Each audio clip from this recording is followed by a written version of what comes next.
The F-35 is the jet that ate the Pentagon. It's devouring the budget, and it's devouring the Pentagon's air capability. What it looks like now is we're probably going to spend twice as much as we thought on the system. You're talking about $1.5 trillion. $1.5 trillion for a plane that so far has not worked. At a time when they're cutting the budget for cops and teachers. It's extraordinary, phenomenally expensive, and it's never been in combat. The airplane is so complex and horrendously designed that we'll be lucky if we can fly it every other day. It won't be ready for combat on the current schedule until about 2019, almost 10 years late. The biggest beneficiary of the F-35 is Lockheed Martin.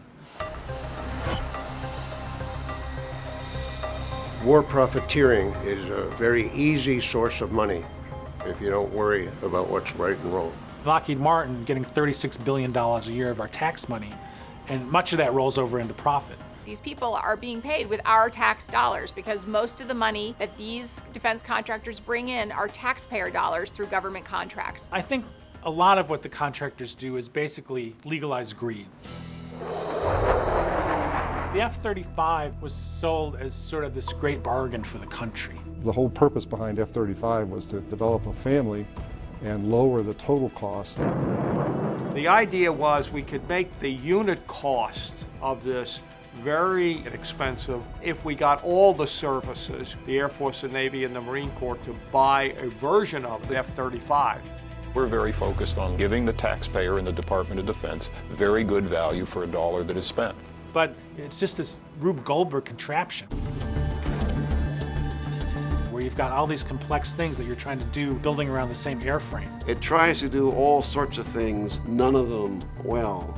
So there was this whole series of things that it could not do. So in that sense, it was probably the worst possible choice in terms of an affordable aircraft. But it's great for Lockheed Martin because they're going to have cost overruns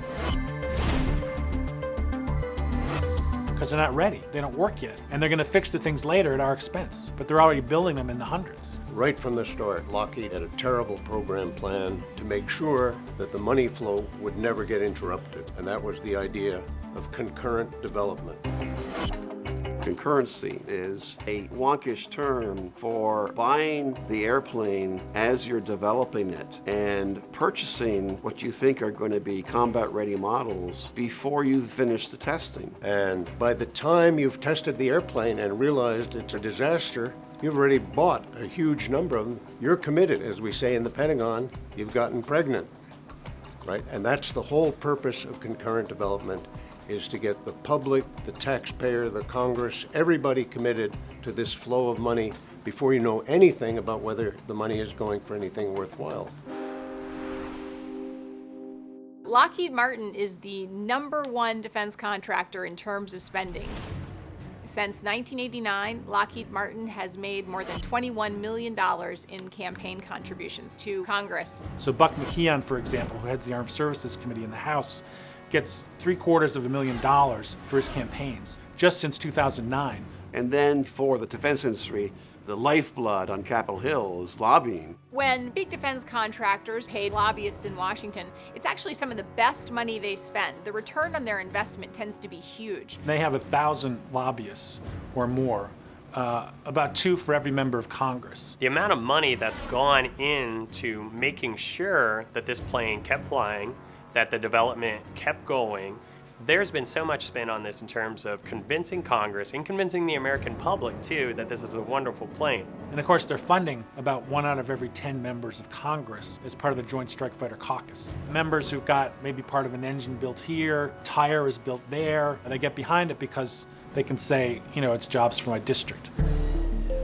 The defense manufacturers are selling big time the jobs they say they're creating. What we found there was that the numbers were grotesquely inflated. In other words, they don't just count line worker riveting wings at the Fort Worth plant, they also count the McDonald's off the plant because somebody going home is going to buy a Big Mac.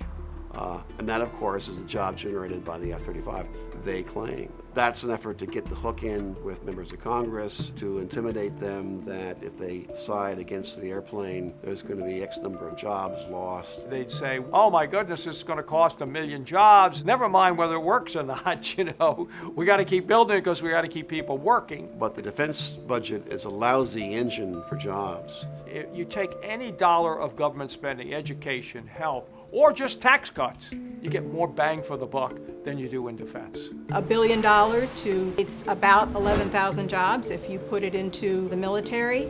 Transportation generates about 17,000 jobs, about 19,000 if you put it into healthcare, even more if you put it into education. Putting all that spending back into the private economy generates more jobs than are generated by military spending. Contractors are all interested in making sure that their programs have smooth sailing through the Pentagon and through Congress, and a key mechanism to make sure that happens is the revolving door. People who are in positions of power in the Pentagon can leave their government jobs where they've been in positions of approving contracts, and after a short cooling off period, can then go to work for the very companies whose contracts they approved. So what this revolving door system does is make sure the F-35 program survives, no matter how screwed up it is. The F-35, touted as a tremendous boon to American air power, in fact, is a terrible weakening of American air power. Every extra F-35 we buy means American air power has gone downhill. First of all, simply because every one we buy will be essentially useless in combat and a danger to the pilot. Secondly, because of the huge expense. There's huge overhead. They're not adequately audited. We don't know where all that money is going because the program hasn't had that kind of audit and desperately needs that kind of audit. You know, if you or I can't pass an audit, we're in trouble. Pentagon can't pass an audit. We throw them another $700 billion as if nothing's happened. The most important thing people can do about it is to demand the truth, to write to their congressman about the horrible waste of money, to vote against congressmen who vote for it, and to demand that the media come up with the truth. Cutting defense is the only way to reform this monster. People are going to start to understand, if you look carefully at what the Pentagon and the contractors are doing, much of this is not defending us. It's just defending their bottom lines. It's not defending the country.